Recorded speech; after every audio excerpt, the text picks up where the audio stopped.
You are in for an interesting ride. Hello and welcome to another ET Newsroom episode. The Diaries and Recollections of an Alien Abductee is the title of HILARY PORTER's book of her own incredible lifetime experiences, along with illustrations, which are excellent. Now, Hilary's lifelong experiences date from when she was even a tiny baby, taken from her crib and born in the mid-1940s. You know, it was much more difficult then. Goodness knows it's difficult now to even think about this kind of thing. But Hilary's mother only got up the courage to tell her daughter in 2011 that she would see her as a baby being taken, and even as a toddler would find her gone from her secured garden, and she would have to get on her bike and go round the locale, and there she would find her little daughter. No idea how she got there. Certainly a child could not have walked there. Hilary suffered a lot of issues in her life as a fallout from being taken, from lactating for years and years and years, from clearly being used in the some kind of breeding program.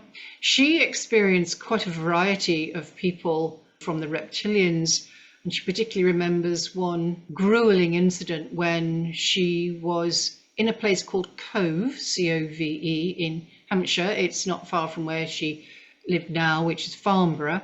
And she was only 5, and she was a bit of a tomboy, and she could see something in the field in a bit of a dip, and it was saucer-like and clearly some craft. Now she knows that. And she was observing it, and all of a sudden she was astonished to find herself being dragged to it from the arms by a reptilian. And so it's really extraordinary, the number of instances and events and abductions that Hilary has had, and she's been amazing. You know, she has shared her experiences, and she has been there for others as a counsellor, as an unjudgmental ear. But Hilary has always, I felt, sort of gone under the radar generally, even though I consider her one of the most important cases of abductions, because they are so varied and have gone on through such an enormous length of time. Hilary's daughter is severely disabled and has autism, and she too has been taken, and Hilary on occasion was aware of that fact too, just like her mother was aware that she had been taken. So I was very sad to get a call from Ken Parsons, her partner for over 20 years or so, to say that Hilary had in fact passed on the 15th of May this year, that's 2024, of a heart attack, as far as I'm aware. And I went to visit Ken to offer some assistance, and we recorded a little piece to camera, which you'll hear shortly. I've cobbled together some elements from the interviews I've done for you to give you a quick snapshot view of some of Hilary's experiences. Now, she is not from They Are All Love and Light, indeed, at all camp, because she had so much to deal with as a fallout, health-wise, from her abductions. But she was an amazing lady, and one of the most extraordinary events was she worked as an engineer electronics draftswoman for Marconi. And that was in the 70s, and Marconi was the go-to exotic weapons manufacturer or creator back then. And she worked for them. At the time, there was a security breach, a very serious security breach in the top secret section of the property, and it was by ET. How about that? So, enjoyed this piece, which is in memory of Hilary Porter, in Memoriam.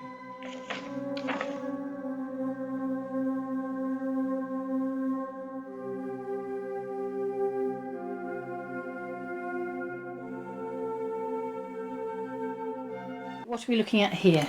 Just a figure in black. I just put Sally to bed. First visitation. Yeah. It came back again later. It was 1980 and it was early spring, just the hour gone for. I've just put Sally here to bed.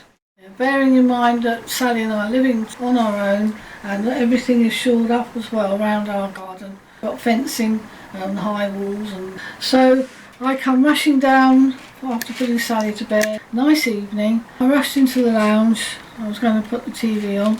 I stopped dead because this thing is standing right up against the window. He's got a helmet with a visor in it, and this is daylight and I can see the sunlight playing on his suit. Everything was matte. I could not see through the visor at all, even in the daylight. Was there any communication? Yes, he put this hand up, like, sort of just like that. And I did the same. I found even though I couldn't move, I went like that. Anyway, he stood there for a little while.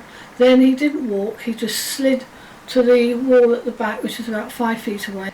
Set very fast, and I could see he was 7 foot, 6, 7, but really very tall.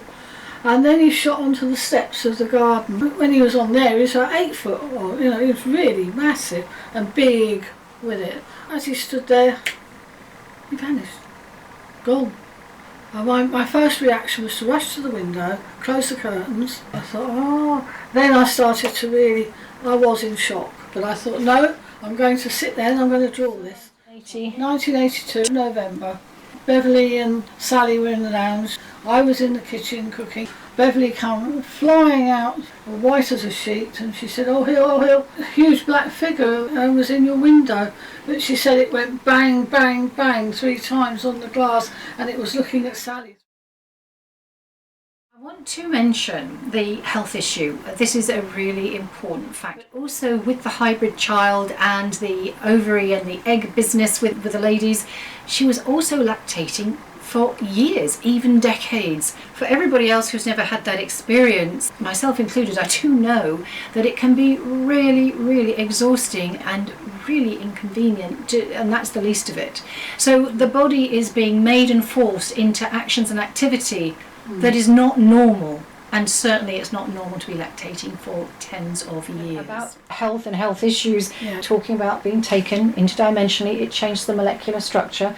Yes. Tell us something about your own experience of issues. So you're very, very dizzy when you come back, and you feel extremely ill, sometimes nearly all the time, dreadful, dreadful heads, awful migraine. You feel absolutely out of sorts, and quite often for days. And you've got to try and make life, live, get on with things, bringing up the children. It's terrible. And then getting flashbacks of, like I was as well, of being put on a circular table when you're up on the craft.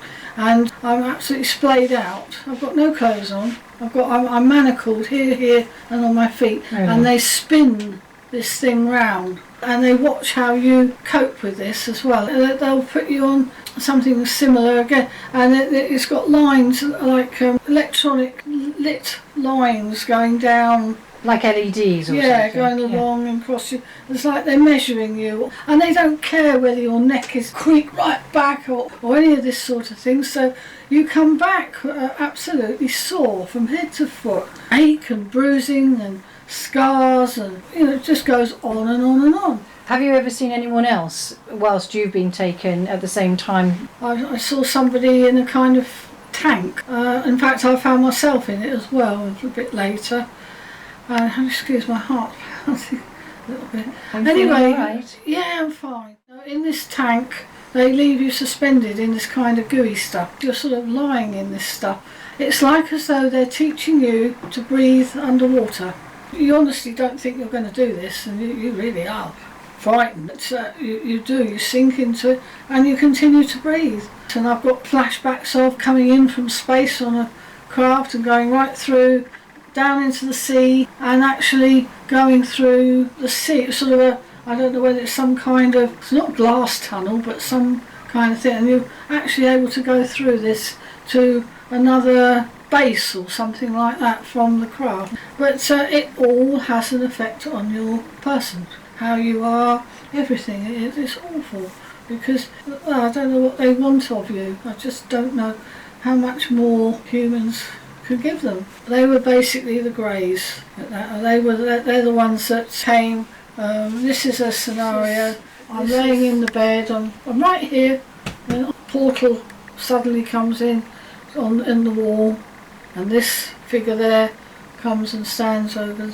That's the cowled figure there. No, can't ever see its face ever. And then that ushers in the greys, and they're like little children. And their heads, because of their little necks, they wobble, and their arms are extra long, and they're sort of like that, and they move very rapidly round the bed.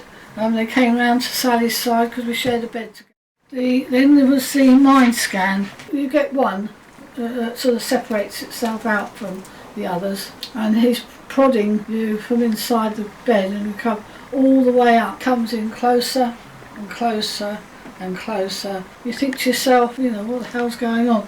And then suddenly, because it happens so quickly, you are already in an altered state, and that's it, you're gone.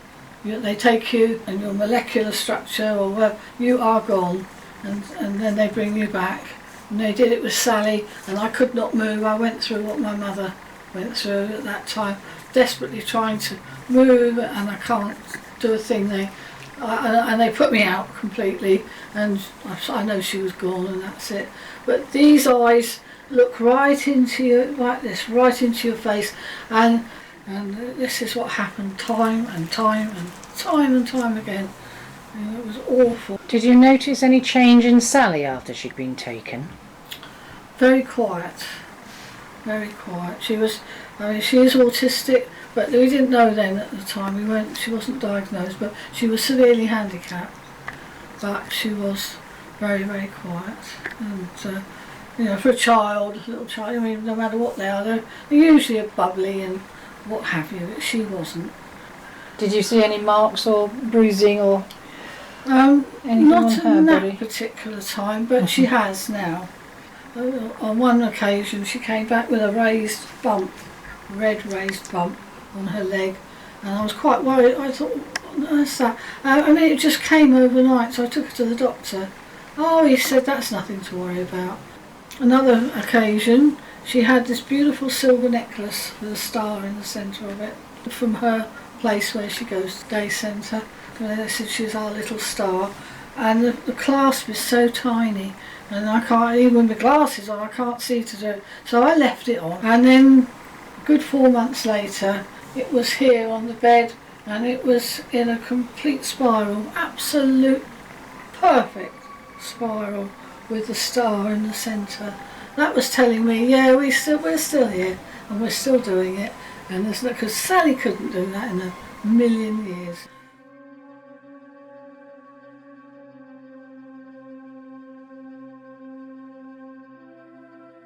Here with Ken Parsons of Ocean's Call, the track he kindly gave for the Eklectia album, which is wonderful. Having a little chat about Hilary. 15th of May she passed away. It's a sad occasion, obviously. When I found her, I sort of cried. I tried to bring her back to life, but she fell out of the bed and she wasn't breathing. And I did chest compression and everything like the paramedics said over the phone. And the paramedics soon arrived at the door, and they got her heart working, put an artificial breathing tube in her mouth. But the doctor said when she was taken to the hospital that if they took the tube out of her mouth and she couldn't breathe on her own and the heart stopped beating, that was it basically. And if they had kept her heart beating, she would have suffered catastrophic brain damage. But the cause of death on the death certificate was a massive heart attack. But she suffered from atrial fibrillation. It's a really sad thing. I've got to be strong with all this, but you see, it was sad because Hilary was one of the best UFO witnesses around, really. She'd had so many encounters, and I've had a few strange experiences myself, paranormal things. So we were like two peas in the pod, soulmates, we said. It's very hard to find people like that who are on the same wavelength. Well, I think Hilary's case is one of the most underrated, undervalued globally actually, but certainly in the UK, nobody really knows her name. But it's her case is extraordinary. I'm trying to sort of block the memory, to a certain extent of her death. And the human body is just a vehicle really for the spirit. We carry this around with us, and it's a fascinating thing. And even nurses in hospitals have seen spirits depart from old people that have died in hospital, and trying to stay strong with it all. But it's all a recent thing that's happened really for me. And yes, well, 4th of June today, so it's just over a couple of weeks. I haven't even had the funeral yet, and I'm running the BEAM site, British Earth and Aerial Mystery Society. I still post reports on there, still researching the stuff. Things are still coming through, but much less so nowadays, because rightly so in a way, people think that their emails are being monitored by Big Brother, and they are, because I've had problems with our email things on YouTube, and they're shadow banning me on there. So, and they've made me remove stuff too. My conspiracy research is to be found on BitChute, my site there. The title of it is The Unmutual Prisoner. Joanne's got such a good voice, but mine's a bit croaky because I had throat cancer years ago and they gave me chemotherapy. I've had the all clear, but what it's done is dried all my saliva glands up, so if my voice sounds different from previous videos, that's the reason for it. But the real truth is that we're being controlled, and that lockdown and the COVID thing was a scam, and it was the flu rebranded, or it come out the Wuhan lab or whatever. The masks weren't effective. It was all made up. It was all a control thing. The mainstream media were all complicit. You won't get the truth on them. Hilary knew all about that as well, didn't she? And she'll be sorely missed. So long discussions about it all. Neither of us had the jab, I'll tell you that. Well, I know somebody who had the AstraZeneca on the Thursday. By Friday, they were in some psychotic situation. Somebody I've known for very many years. And I was really worried that they might become suicidal. Yeah. And I drove over 2 hours to go and see them. Yeah. And when I got there, there was this person who was not the person I knew, or that she'd be slipping in and out of the person who I knew into this person who seemed possessed. And she would leap up from the table all of a sudden and say, it's Satan, and I can smell something. And she could smell sulfur. She had these kind of material experiences, and she took a long time to recover. So there are also these injuries. There's psychological, psychic, because I think it breaches never mind the brain-blood barrier, that's bad enough, but there is another layer, which is like the psychic layer, and it certainly breached that in her, which lasted for weeks. And she even rang on the Friday, before I got to her on the Saturday, a doctor asking for a bed in the psychiatric unit. Exactly. They didn't have one available. This COVID vaccine might well attack the spirit body. It obviously did something to her, no doubt. I mean, these people like Fauci and all that lot, I mean, they're dead in the eyes. You can see there's something wrong. It's almost like they're possessed. Well, I don't think they're really human, do you? They're not human. I don't know. This is what I say about our church thing. I mean, they say all aliens don't exist. But I say, like, they're alien to this earth. Let's put it that way, whatever they are. Still paranormal. People have got to know what the truth is. And then you can add, if you join the dots, as David Icke says, you can actually see what is going on, and these people are definitely, the very minimum, they're satanic, like the woke thing. But Hilary and you were totally switched on to the reality of things. Yeah. I didn't expect to hear that she would leave us quite so soon. I thought I'd go first. Usually the blokes go first. I can't believe it. Whatever you want to say, that it's like saying that her number was up. We've got an allotted time on this earth. You said you've been together for what? 24 years. And as you said, gone in the blink of an eye. Not only that, she was a great artist, and also, although she suffered from dyslexia, she wrote a couple of books and kind of a ghostwriter, and she did take the books to me. My speciality subject is ley lines and sacred places, really. But UFOs are seen on ancient sites. I mean, Hilary, and I don't know so much about yourself, but certainly has had a ton of experiences in this very place. And just to think that wardrobe, which really should be auctioned off for something special, was like a dimensional doorway for years. And this is that very wardrobe out of which would come E.T. stuff. But it's hard to believe, isn't it? This ordinary pine wardrobe. Absolutely nothing special about it, except in the early hours of many a morning, Hilary had these visitors. This is Hilary's original painting, which I'm thrilled to be gifted from Ken. And so this is her depiction of one crawling on the bed as they are coming through the portal. Hard to believe, isn't it, that this simple wooden pine cabinet could possibly be the site of interdimensional, intergalactic visitations from beings who knows where exactly. Another life moving on. I do indeed wonder. I wonder if these ETs have any contact on the other side with such people as Hills. It is now divest of a lot of her things. So the hyperdimensional wardrobe all cleaned out. I wonder if they know. And who knows what the next part of Hilary's journey is going to be like. As always, more questions and answers.